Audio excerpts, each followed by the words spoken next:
ओम साई मंदिर ट्रस्ट गोवे यांच्या वतीने गोवेगाव ते श्री क्षेत्र शिर्डी पालखी पदयात्रा सोहळ्याचे आयोजन गेली अनेक वर्षापासून करण्यात येते। यावर्षी देखील मोठ्या उत्साहामध्ये गुणागोविंदाने ओम साई मंदिर ट्रस्ट गोवे यांच्या वतीने साई पालखीचे आयोजन करण्यात आले होते। यावेळी गावातील सर्व ग्रामस्थ मोठ्या संख्येने या पालखी सोहळ्यामध्ये सहभागी झाले होते। विश्वस्त दीपक गजानन पाटील व योगेश राजाराम पाटील अध्यक्ष यांच्या पुढाकाराने त्यासोबतच सर्व मंडळाचे पदाधिकारी साईभक्त यांच्या विशेष मेहनतीने या पालखी सोहळ्याचे आयोजन करण्यात आले होते। यावेळी गावातील शेकडोंच्या संख्येने साईभक्त या पालखी सोहळ्याला सहभागी झाले होते। ग्रामपंचायत सदस्य सहभाग असतो आणि साईबाबाची पालखी प्रत्येक वर्षी ज्या मानाने प्रत्येक वर्षी लोक काही ना काही नवीन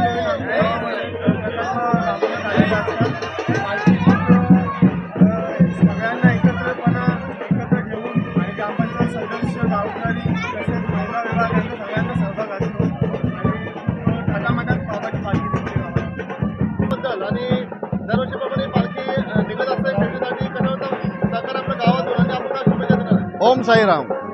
आमच्या पालखीला 16 वर्ष पूर्ण होऊन 17व्या वर्षी आम्ही पदार्पण करत आहे। तरी पण पालखीला आजपर्यंत कुठल्याही प्रकारचा गालबोट लागलेला नाही आणि आमच्या गावात बरेच प्रकारचे पक्ष आहेत। तरी पण साईबाबांची जेव्हा पालखी निघते तेव्हा सर्व लोक एकत्र येत असतात। कुठल्याही प्रकारचं आमच्या गावात राजकारण होत नाही पालखीला। काय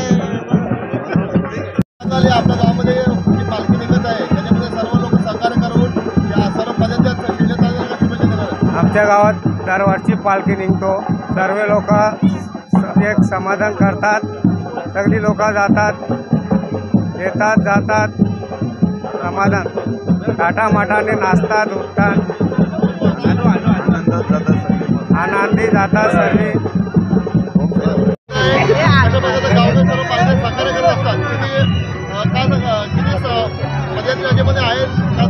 साईराम गेल्या वर्षी म्हणजे 16 वर्ष पूर्ण होऊन या वर्षी आमच्या 17व्या वर्षात आम्ही शाही पालखीत पदार्पण करीत आहोत। दरवर्षीप्रमाणे यंदाही पालखी सुखरूप यावी आणि सुखरूप जावी हीच शाही चरणी प्रार्थना आणि कुठल्याही प्रकारचं राजकारण न करतात गावात एकत्रीकरण करून येऊन पूर्णपणे पालखीला सहकार्य करतात। हीच सर्वप्रथम पदयात्रेची सुविधा सकाळी नाश्त्यापासून दुपारच्या जेवणापर्यंत रात्री जेवणाची सोय पूर्णपणे एकदम व्यवस्थितपणे केलेली आहे। आरोग्याची दर 7 दिवस संध्याकाळी डॉक्टर प्रत्यक्ष देऊन प्रत्येकाची याप्रमाणे तपासणी करून योग्य ती सोय करतात। पालखीसाठी खूप गावातल्या लोकांचं योगदान असंच नेहमीप्रमाणे योगदान राहावं हीच शाही चरणी प्रार्थना। ओम साई मंदिर ट्रस्ट गोवे यांच्या वतीने आयोजित असणारी पालखी सोहळा वर्ष 17वे असल्यामुळे आज गावचा उत्साह तुम्ही बघत आहात। गावातून एकत्रित सर्वांनी येऊन आज हा पालखी सोहळा पार पाडण्याचं ठरवलेलं आहे। आज आम्ही 17व्या वर्षी एकदम सुखरूपपणे जाऊन येऊ अशी बाबाचरणी प्रार्थना करून आणि गावात एक सुख समाधान लाभो या इच्छेने आम्ही बाबांपर्यंत जात असतो दरवर्षी। ही जी इच्छा आहे ती पूर्ण करावी बाबांनी आणि गावात सुख शांतता नांदावी एवढंच बोलणं आहे। ओम साई ट्रस्ट मंडळ गोवे यांच्या विद्यमाने पालखी सोहळा दरवर्षी आयोजित केला जातो। संपूर्ण गावाच्या वतीने सर्व गावकरी सहकार्य करतात आणि ह्या पालखी सोहळ्यानिमित्त मी एवढंच म्हणेन की अगदी नॉनस्टॉप पालखी 17 वर्ष सतत चालले हे 17वे वर्ष आहे। तरी गावातील लोकांचा उत्साह प्रचंडपणे असतो। साई भक्ताला मानणारी भरपूर गावातील लोक आहेत। सर्व लोक ही पायी जातात। जवळजवळ 200 लोकांनी नाव नोंदणी केलेली आहे आणि आज काही वेळेवर निघणारी लोक असतात, शिवाय दुसऱ्या दिवशीसुद्धा काही लोक येतात। अशी बरीच जवळजवळ ओम साई ट्रस्टच्या वतीने गेल्या 17 वर्षापासून हे पालखी सोहळा अतिशय उत्साहामध्ये सुरू आहे आणि सर्व ग्रामस्थ या उत्साहामध्ये सहभागी होत असतात। यावर्षी जवळजवळ 200-250 लोकांनी पायी चालण्यासाठी नोंद केलेली आहे आणि हा उत्सवात पहिल्या स्टॉपपर्यंत संपूर्ण गावात यामध्ये पार्टिसिपेट असतं। सगळे सहभाग घेऊन अतिशय आनंदाने हा सण पालखी सोहळा उत्साह साजरा करीत असतात आणि संपूर्ण गाव येईपर्यंत पहिल्या स्टॉपपर्यंत पालखीला पोचवण्यासाठी उत्साहाने जात असतात।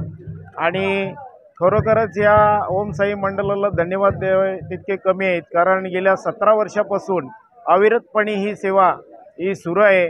तर त्यांना पुढेही अशाच प्रकारची सेवा त्यांच्या हाती घडो त्यासाठी शुभेच्छा देतो आणि साईचरणी हीच प्रार्थना करतो. ओम साईराम. आज साईची पालखी सालावाप्रमाणे आमच्या गावातून निघत आहे. जवळजवळ 17 वर्षे झाली पूर्ण हा कार्य पार पाडत आहेत. त्या कार्यक्रमामध्ये या साईच्या पालखीमध्ये आमच्या पूर्ण गोवेगावचा सपोर्ट आहे आणि त्या सपोर्टाने आणि गोवेगाव नुसतं नसून आडगावची लोकंसुद्धा या पालखीमध्ये सहभागी होतात. जवळ 200 ते 250 लोक पदयात्रेने चालत जातात शिर्डीपर्यंत. कारण माझी एक इच्छा होती, एक वर्षी मी सुद्धा पूर्णपणे चालत गेलेलो होतो. ती माझी इच्छा पूर्ण झाली साईचरणी.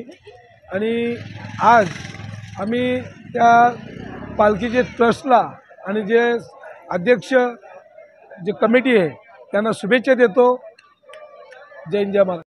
काय आयोजन योजना सांगाल? सर्व गावकरी एवढ्या मोठ्या प्रमाणात पालखीला उपस्थित असते आणि कशा सहकार्य करत असते?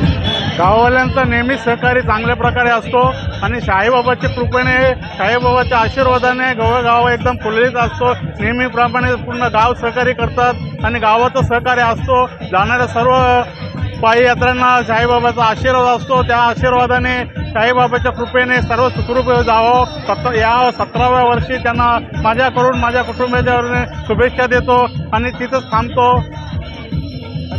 आमचा गाव गुण्यागोविंद राहून दे, कुठलाच राजकारण नसून तो एकजुटीने राहू दे, हीच आमची साईबाबा कृपा प्रार्थना असेल. कुठला भेदभाव नसावा, कुठला हेवेदावे नसावा, कुठला राजकारण नसावा, हे कुठल्याही कार्यक्रमात एकत्र असावा, हीच आमची भूमिका आहे.